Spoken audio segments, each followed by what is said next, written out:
কৃষ্ণ নন্দীকে আসলে উনি যে এলাকাকে রিপ্রেজেন্ট করবেন সেই এলাকাতে মিয়া গোলাম পরোয়ার এর আগে 2 বার নির্বাচিত হয়ে সংসদে এসেছেন এবং তার 82% ভোট ছিল হিন্দুদের।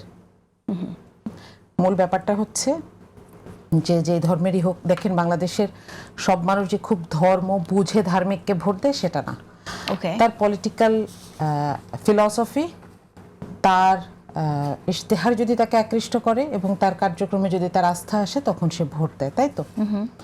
তো এখানে একজন হিন্দু, তার সাথে এগ্রিমেন্টটা কীরকম যে উনি এটা কে যেন বলছিলেন, আমি এই জায়গাটা একটু কোট করতেই চাই যে একজন হিন্দু কখনো জামাত ইসলামের আমির হতে পারবেন না, তাই না? আবার তিনি জামাতের মুসলমান কর্মীরা যেরকম যেগুলো মেনে তারপর ডিসিপ্লিনের মধ্যে আসছে সেটাতে হয়তো আসবেন না, কিন্তু পলিটিক্স মানে এখানে তাকে এই ব্যাপারে কর্মী হিসেবে উপস্থাপন করা না। এটা হচ্ছে এই এলাকার মানুষ জামাতকে পছন্দ করে, এটা আজকের ঘটনা না, এটা সংসদ নির্বাচনে এটা প্রতিফলিত হয়েছে আরো আগে। তো ওখানে তাদের মধ্যে থেকে একজন প্রতিনিধি দিয়ে দিলে তো অসুবিধা নেই, বরং এটা আরো পজিটিভ যে তিনি জামাতের সাথে কাজ করছেন প্যারালালি, এখানে তাকে মুসলমান হয়ে যেতে হবে না। ওকে, তাহলে তার ভোট পাওয়ার জন্যই মূলত সেখানে দেওয়া, হিন্দুদের ভোট পাওয়ার জন্যই তাকে যেন জনপ্রতিনিধি হিসেবে উনি আর একটু বেশি এফেক্টিভ হন। এর ভোট পাওয়ার জন্য শুধু এটা আমি বলবো না, কারণ হচ্ছে ভোট আগেও পেয়েছেন, মিয়া গোলাম পরোয়ার হিন্দুদের ভোটেই এসেছেন, হ্যাঁ, কারণ তারা তার উপর আস্থা রেখেছে।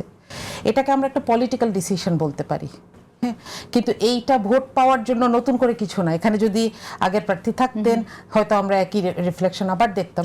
এটা জামাত ইসলামী যখন কিনা ইসলামী শরিয়া আইন কায়েম করার কথা বলছে, জামাত ইসলামী কি এটা প্রত্যাশা করছে কিনা যে হিন্দু যে সব প্রার্থী একজন প্রার্থীকে দেওয়া হয়েছে, অন্য আরো কর্মী সমর্থক যদি তাদের অ্যাডেড হয়, তারা আসলে ইসলামী শরিয়া আইন কায়েমের জন্য কাজ করবে?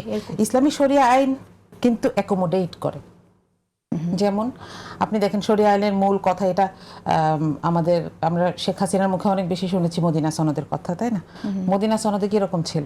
মদিনায় যখন রাসূল সাল্লাল্লাহু আলাইহি সাল্লাম যান এবং ইসলাম একটা মোটামুটি একটা পলিটিক্যাল স্ট্রাকচারে আসে, তিনি প্রথম যে 3টা কাজ করেছিলেন তার একটা ছিল হচ্ছে সেখানে 3 ধর্মের মানুষ ছিল, মুসলিম ছিল, খ্রিস্টান ছিল এবং ইহুদিদের 4টা বড় গোত্র ছিল মদিনার চারপাশে, তাদের মধ্যে একটা এগ্রিমেন্ট করেন।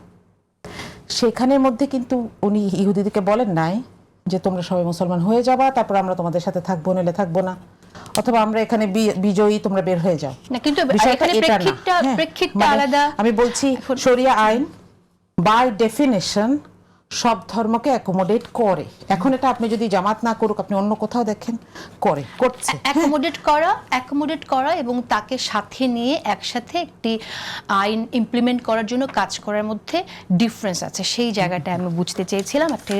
আসি আমি পরের প্রশ্নে, সেটা হচ্ছে আপনি জানবেন অনুসন্ধানী সাংবাদিক জুলকারনাইন সাইদ তিনি একটি পোস্ট শেয়ার করেছেন, এটা খুবই সিগনিফিক্যান্ট আমার কাছে মনে হয়েছে, এই বিষয়টা আসা উচিত।